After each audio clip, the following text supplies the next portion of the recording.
JC এক্সপ্রেসের স্বপ্ন নির্মাণের এবারের পর্বে আপনাদের সবাইকে ওয়েলকাম জানাচ্ছি। আজ আমরা এসেছি বসুন্ধরার একটি সদ্য হ্যান্ডওভার করা একটা ফ্ল্যাট ঘুরে দেখতে। সেই ফ্ল্যাটে কি কি করা হয়েছে, কি কারুকার্য সেখানে অ্যাড করা হয়েছে, কিভাবে করা হয়েছে, কি চিন্তা মাথা রেখে করা হয়েছে, আজকের ফ্ল্যাটে আমরা সব কিছু ঘুরে দেখব। চলুন আজকের এপিসোড শুরু করা যাক। আসসালামু আলাইকুম ভাইয়া, কেমন আছেন? আপু কেমন আছেন? আমি ভালো আছি, আপনি কেমন আছেন? আলহামদুলিল্লাহ। এটা শুরুতে জানতে চাচ্ছি, এটা কত স্কোয়ার ফিটের বাড়ি? এটা 1800 স্কোয়ার ফিট। তাহলে এই 1800 স্কোয়ার ফিটের ফ্ল্যাটে কি কি থাকছে? এখানে 3টা bedroom, drawing, dining, family living আর বারান্দা আছে 2টা আর 3টা বেড। আপনারা সদ্য এটাকে হ্যান্ডওভার করেছেন? সদ্য হ্যান্ডওভার। তো ঢুকে একটা পার্টিশন, যেটা ড্রয়িং থেকে ডাইনিং কে সেপারেট করেছেন, এই পার্টিশনটা করেছেন কি দিয়ে? বোর্ডের ব্যবহার করে? এটা হলো এসপিএল প্লাস গর্জন প্লাইবোর্ড এবং ডোকো পেইন্ট। ডোকো পেইন্টের তো অনেক সুবিধা, যেমন ইজি টু ক্লিন, সহজে নষ্ট হয় না, লঞ্জিভিটি বেশি, কিন্তু বাকি যে পার্টিকুলার কথাগুলো বললেন সেগুলো আসলে ব্যবহার করে জনগণ কিভাবে উপকৃত হবে? ওই গর্জন প্লাইবোর্ডটা খুবই হাই কোয়ালিটি, এর উপরে বাংলাদেশ আর কোনো প্লাইবোর্ড নেই। আমরা সবচেয়ে ম্যাক্সিমাম যেটা ভালো সেটাই দিয়েছি এবং সেটা আমাদের প্লাইবোর্ড ব্র্যান্ডের। মানুষ আমরা কি বলতে পারি যে দামও অনেক বেশি, এরকম কিছু? দাম কিছুটা। তো যেহেতু এটা সদ্য আপনি হ্যান্ডওভার করেছেন, এখনো ফুললি ফার্নিশ না, সেক্ষেত্রে এখানে দেখার মতো আসলে এই সাইডটাই আছে যেটা বেশ হাইলাইট হচ্ছে। এখানে কি কি কারুকার্য করেছেন? তবে শুরুতে আরেকটা কথা বলে নিই ভাই, আপনাদের কাজটা বা এই ক্লায়েন্টের যে রিকোয়ারমেন্ট ছিল সে অনুযায়ী বেশ সুদিং, হালকা কালার বা সাদা রঙের আধিক্য। আমি অনেকদিন পর দেখছি যে ওয়ার্ম লাইটের পাশাপাশি সাদা লাইটের আধিক্য অনেক। তো এই সাইডটা আসলে কি কি বিষয় মাথায় রেখে করেছেন? আসলে ক্লায়েন্ট হিবিজিবি বা একটা গ্যাদারিং বা ওটা পছন্দ করে না, তো সেই জন্য সেই আলোকে আমরা কিন্তু ডিজাইনটাকে টোটালি লাইট ভার্সন করছি, যাতে রুম ওয়াইড লাগে, মানে স্পেস বড় বড় লাগে এবং রুমে ঢুকলে যেন পিসফুল, মানে একটা শান্তি লাগে। কারণ কালার মানুষকে বিরক্তিও করে, আবার কালার মানুষকে শান্তিও দেয়। তো এখানে আমাদের যেটা ড্রয়িং রুমে একটা টিভি ক্যাবিনেট করছি, সেটা আমাদের প্রথমে যে ব্যাকগ্রাউন্ডে এটা হলো একটা স্কাই ক্লাউড এসপিএল, অর্থাৎ এটা একটা টেক্সচার, এটা কিন্তু ইম্পোর্টেড। আচ্ছা। আর পাশাপাশি আমরা করছি ডোকো পেইন্ট, যেমন আমাদের এসপিএলের পাশাপাশি যে এই স্টিপগুলো আছে, যেমন এই স্টিপগুলো, হ্যাঁ এটা হলো আমাদের এসপিএল, হ্যাঁ, আর এটাই হলো আমাদের ডোকো পেইন্ট প্লাস প্লাইবোর্ডের উপর। ওকে, এটা সেটা।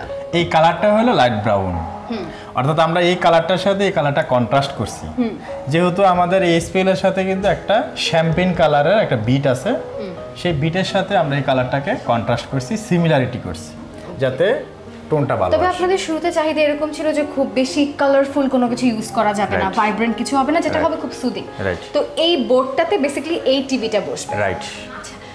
দেয়ালের ক্ষেত্রে দেয়ালটা আপনারা একেবারে সিম্পল করেছেন, মানে ফল সিলিং করেছেন, কিন্তু সেটার মাত্রাও খুব চোখে পড়ার মতো না, একদম সিম্পল, মানে গ্যাদারিং করিনি আমরা। মানে এটা কি ক্লায়েন্টের একটা রিকোয়ারমেন্ট ছিল, এবং লাইটিংটা যেন ভালোভাবে সার্কুলেশন হয়, সেটাই ছিল তার একটা। লাইটিংটা নিয়ে জানতে চাচ্ছি। নরমালি সব বাসায় দেখা যায় যে আমরা ওয়ার্ম আলো ব্যবহার করার প্রবণতা আমাদের অনেক বেশি, গর্জিয়াসও লাগে, আবার অনেক ক্ষেত্রে এখন এই যুগের ট্রেন্ড হচ্ছে ওয়ার্ম লাইট ব্যবহার করা, কিন্তু এই বাড়িতে আমি সাদা লাইট দেখতে পাচ্ছি।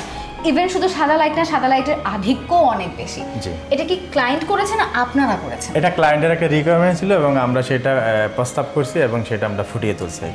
ওকে, তো মোটামুটি এই গেল হচ্ছে এই পার্টটা, যেখানে আবার একটু শেলফ করে ফুল গাছও দেয়া। এটা কি গ্লাস করবেন এর পরবর্তীতে এরকম কিছু? না, এরকম কোনো রিকোয়ারমেন্ট নাই। আমাদের রিকোয়ারমেন্ট ছিল ওপেন, এবং ক্লায়েন্টও সেটা ওপেনই নিচ্ছে, যাতে দেখতে সুন্দর লাগে, বেশ সুন্দর লাগে। আর এটার পাশাপাশি এই সাইডের জাস্ট সুইচ বোর্ডের দেয়ালটা আপনারা করেছেন ডিফারেন্ট, মানে এটা কি সুইচ বোর্ডের জন্যই আপনারা কিছুটা স্পেশাল করেছেন নাকি অন্য কিছু? আমাদের সুর একটা যেহেতু ওইদিকে ফ্রন্ট ছিল, এটা হয়ে গেল ব্যাক, তো সেই জন্য আমরা এই ওয়ালটাকে হাইলাইট করছি, যাতে করে এরকমটা যেন মনে না হয় যে এটা ব্যাক, এটাও যেন এটার সাথে একটা মনে হয় একটা ডিজাইন শেপ বা এটা একটা ডিজাইনেবল জাস্ট। তো সেক্ষেত্রে এটাও কি আপনাদের এইচপিএল ডোকো পেইন্ট? এটা হলো আমাদের ডোকো পেইন্ট এবং গর্জনের প্লাইবোর্ডের উপরে ডোকো পেইন্টটা করা আছে। ঠিক আছে, তো মোটামুটি এই ছিল হচ্ছে ড্রয়িং। যেহেতু হয়তো বা এখানে আরো ফার্নিচার আসলে বিষয়টা আরো সুন্দরভাবে ফুটে উঠবে। এদিকেও আরেকটা পার্টিশন আছে, এটাও আমরা ডোকো পেইন্ট প্লাস এটা কফি কালার গ্লাস। এই গ্লাসটা হলো কফি কালার, একটু ডিফারেন্ট। এটা আমরা সচরাচর দেখি যে ক্লিয়ার গ্লাস বা বিভিন্ন কালারের গ্লাস দেখি, মিরর দেখি, কিন্তু এটা না। এটা হলো একটু ডিফারেন্ট, মানে কফি কালার গ্লাস, ক্লায়েন্টের চাহিদা অনুসারে এবং সাদার সাথে কন্ট্রাস্ট করার জন্য আমরা এটা ব্যবহার করছি। তো মোটামুটি ড্রয়িং পোর্শন শেষ। এটার কথা বলছিলেন হচ্ছে শু র‍্যাক, রাইট? ওকে, শু র‍্যাকটাও আবার সাদার মাঝে একটু হালকা ব্রাউন কালার, একটু ব্রাউন কালার দিয়েছি যাতে সাদার সাথে এই কালারটা কন্ট্রাস্ট করে ভালো কন্ট্রাস্টে যায়, রাইট। তো মুভিং দিস সাইড, এটা হচ্ছে আপনার ডাইনিং পোর্শন। ডাইনিং পোর্শনটা আবার দেখতে বেশ বড় লাগছে, কারণ মাঝে কোনো পার্টিশন দেয়া নেই, মনে হচ্ছে বেশ বড়।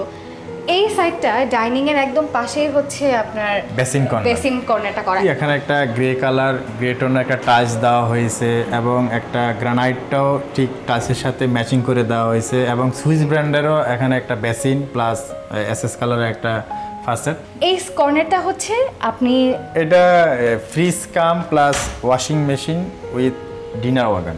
এটা ডিনার ওয়াগনটা আমরা এমনভাবে ইমপ্লিমেন্ট করছি যেখানে আপনার ফ্রিজ এবং ওয়াশিং মেশিন সহ একটা সুন্দর একটা ডিসপ্লে থাকবে, যেখানে আপনার কোকারিজগুলো এবং আদার জিনিসগুলো ডিসপ্লে থাকবে।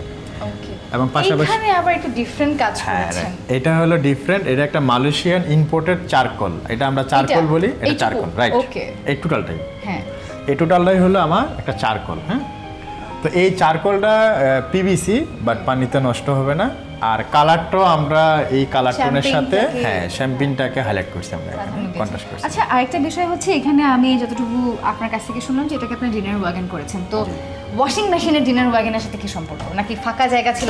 এখানে আসলে ওয়াশিং মেশিনটা আমরা একটু চেষ্টা করি একটা ফ্ল্যাটের যে কোনো একটা স্পেসে রাখার জন্য, কিন্তু অনেক সময় দেখা গেছে কি আমাদের ফ্ল্যাটের অন্যান্য জায়গায় দেখা গেছে ওরকম স্কোপ থাকে না, তো সেই ক্ষেত্রে আমরা আলটিমেটলি ডিনার ওয়াগন এবং কিচেনের সাথে এটাকে অ্যাটাচ করার জন্য চেষ্টা করি। তো এই সাইডে ওয়াগনটা যদি আমি বাদ দিই, একটা 5 or 6 সিটের একটা হচ্ছে ডাইনিং টেবিল দেয়া, পুরোটাই কাঠের। আপনারা কি এখানে অন্য কোনো ফার্নিচার দেওয়ার কথা বলেছিলেন? না, এটা আসলে প্রিভিয়াস যেটা ছিল ক্লায়েন্টের, ওইটাই আমরা এখানে আপাতত রেখে দিয়েছি। ক্লায়েন্টের রিকোয়ারমেন্ট আছে ইন ফিউচারে সে ইয়ে করবে একটু বড় বা একটু। আর এটার সাথে মিলিয়ে এই সাইডটাতে আবার করা হয়েছে ক্যাবিনেট প্লাস একটা বুফে কর্নার। এটা হ্যাঁ, বুফে কর্নার। ডিনার ওয়াগন থাকার পরেও একটা বুফে কর্নার, জি, এটার রিজনটা? এটা হলো, ওইটা হলো অ্যাটাচড ফ্রিজ এবং ওয়াশিং, বাট এটা টোটালটাই ডিনার ওয়াগন প্লাস এটাকে আলাদা রাখা হয়েছে যাতে এখানে বেশি পরিসরে যেন আপনার কুকারিজগুলো রাখতে পারবেন। ক্যাবিনেটে আবার দুই ধরনের গ্লাস ইউজ করেছেন, একটা একটু ব্রাউনিশ, একটা একেবারে ট্রান্সপারেন্ট। এটা ইম্পোর্টেড, এটা চায়না থেকে ইম্পোর্ট করা এই ফ্রেমটা। হ্যাঁ, এটা খুবই লেটেস্ট ভার্সন একটা ম্যাটেরিয়ালস, এবং এটার সাথে কফি কালার ম্যাটেরিয়াল সম্মিলিত এই পাল্লাটা করা হয়েছে। তো এটাও আমাদের প্রপোজাল ছিল এবং ক্লায়েন্ট সেটাকে আর এই সাইডে দিয়েছেন গ্লাস। জি, আর এই পোরশনটা হচ্ছে এটার সাথে একই স্টেজে একটা লিভিং ফ্যামিলি, একটা ফ্যামিলি লিভিং কর্নার।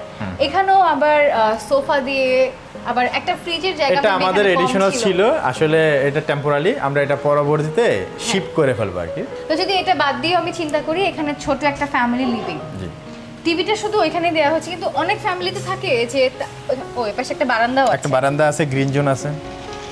অনেক ফ্যামিলিতে থাকে যে তারা লিভিং রুমে একটা অ্যাডিশনাল টিভি দিতে চায়, তো আপনাদের কি ওই ধরনের কোনো সেটআপ আছে এখানে? রাইট, এই ওয়ালে একটা সেটআপ আছে, এই ওয়ালে প্রভিশন করাও আছে। এখানে ইন ফিউচারে ক্লায়েন্ট একটা টিভি এখানে সেটআপ করবেন। ওকে, তো এই হচ্ছে মোটামুটি আমরা ড্রয়িং, ডাইনিং, লিভিং একটা পোর্শনে শেষ করলাম। এবারে আমরা একটা বেডরুম দেখে ফেলি। আমরা চাইল্ড বেডরুমে ঢুকবো।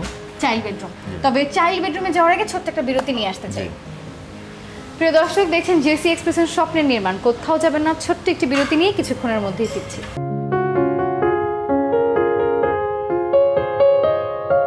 বিরতির পর সবাইকে আবারও ওয়েলকাম জানাচ্ছি। আপনারা দেখছেন জেসি এক্সপ্রেসের স্বপ্নের নির্মাণ। এবার তাহলে একটা চাইল্ড বেড দেখে ফেলি। জি, এটা একটা চাইল্ড বেডরুম। তো রুমটা বেশ বড় স্পেস মনে হচ্ছে, এটার রিজনটা কি বলেন তো? খুব বেশি বড় রুম এটা না, বাট দেখে মনে হচ্ছে অনেক বড় একটা রুম। দেখতে লম্বাটে, কিন্তু রুমটা শেপ খারাপ না, সুন্দর। আবার আরেকটা বিষয় হলো এটা দক্ষিণমুখী। ওকে, দক্ষিণমুখী হিসেবে কিন্তু আমাদের এখানে পড়ার টেবিলটা দেওয়া হয়েছে একদম যেন আলোটা আসে, এবং পাশে কিন্তু বারান্দা। ওকে, বারান্দা দিয়ে এবং আলো বাতাস যেন সাফিসিয়েন্ট পায় এবং ন্যাচারাল ভিউটা যেন পায় আর কি। ওকে, তো পড়ার টেবিলে যেটা করেছেন আপনারা পুরোটাই বোর্ড দিয়ে, তবে SPL এটা কিন্তু খুবই সুন্দর। এটা হলো ম্যাডাম চারকোল। চারকোল, আচ্ছা এই চারকোল আর নরমাল বোর্ডের মধ্যে তফাৎটা কি? মানে এটাকে আমরা চারকোল কেন বলছি? এটা একটা ইম্পোর্টেড এবং এটা পিভিসি টাইপ, মানে ওয়াটারপ্রুফ একটা ম্যাটেরিয়ালস দিয়ে করা। ওকে, আর নরমাল যে এইচপি বোর্ড বা অন্য কোনো বোর্ড যে আমরা ইউজ করি, SPL টা ওয়াটারপ্রুফ, বাট ওটা ফাইবার জাতীয় একটা ম্যাটেরিয়ালস। দুটেই ওয়াটারপ্রুফ, দুটেই ওয়াটারপ্রুফ, বাট র ম্যাটেরিয়ালসটা ডিফারেন্ট। এই সাইডটাতে আবার করেছেন হচ্ছে ড্রেসিং কাম একটা ক্যাবিনেট। তো ড্রেসিংটা একেবারেই সিম্পল রেখেছেন, কোনো এক্সট্রা কোনো ড্রেসিং কর্নারের প্রয়োজনই হয়নি এটার কারণে। আর এই সাইডে করেছেন হচ্ছে ক্যাবিনেট, তিন পাল্লার ক্যাবিনেট। তিন পাল্লার, এটাও ওই যে একটা শ্যাম্পেন এন্ড অফ হোয়াইট কালারের একটা কম্বিনেশন।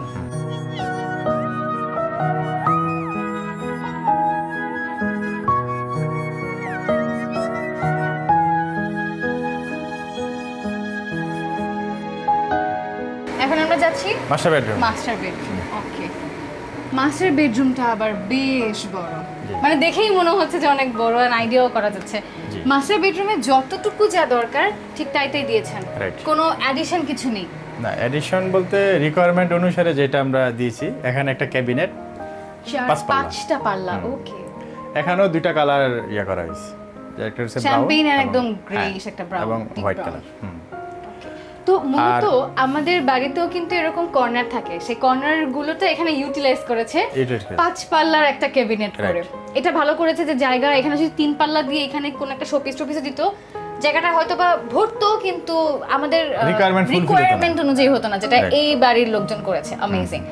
আর এই সাইডে হচ্ছে এই খাটটাও কি আপনাদের রেনোভেট? আমরা খাটটা রেনোভেট করছি, পুরাতন খাটটি আমরা রেনোভেট করছি, এবং খাটের পিছনে আমরা একটা সুন্দর দুদিকে ড্রেসিং সহ একটা প্যানেল, এদিকে একটা প্যানেল, আর মাছটাকে একটু মানে জাস্ট খাটের যে সাইজটুকু, সেই সাইজটুকু ফাঁকা রেখেছেন, মানে ভবিষ্যতে কোনো কিছু দেওয়ার জন্য এরকম যে কোনো পোস্টার যদি কেউ দিতে চায়।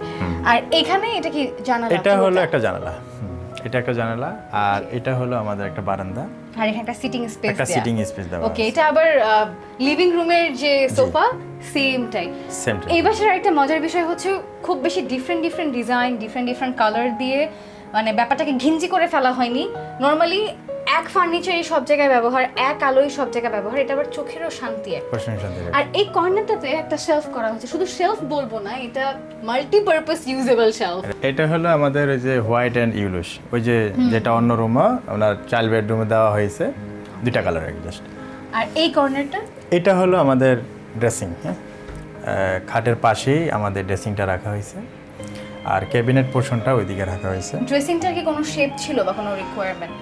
হ্যাঁ, এটা ক্লায়েন্টের একটা রিকোয়ারমেন্ট ছিল যে ওরা ডি শেপ বা রাউন্ড শেপ একটা মিরর চাচ্ছিল, তো সেই অনুপাতে আমাদের এটা করা। কত স্কয়ার ফিট হতে পারে বেডরুমটা? এই বেডরুমটা হলো 125। 125, জি। ওকে, বাট দেখে না আরো বড় মনে হচ্ছে, মেবি ফার্নিচার অ্যালাইনমেন্টটা খুব সুন্দর ছিল। জি।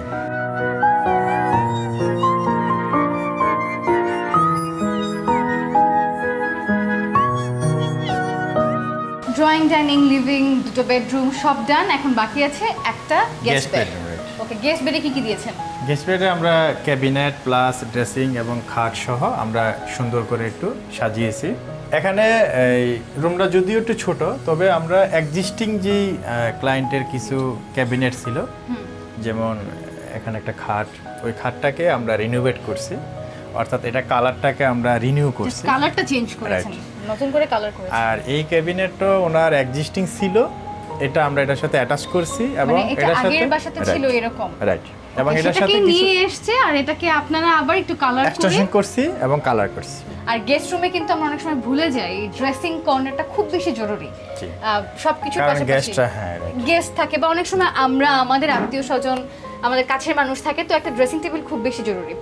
কিন্তু এখানে ড্রেসিং টেবিলের পাশাপাশি একটা রিডিং কর্নার দিয়েছেন। গেস্ট রুমে রিডিং কর্নার কেন? এটা আসলে মাল্টিপল টেবিল, ল্যাপটপ প্লাস পড়াশোনা প্লাস কোরআন শরীফ পড়া বা আদার্স মাল্টিপল কাজের জন্য এটা একটা কর্নারটাকে আসলে কাজে লাগিয়ে দিছি।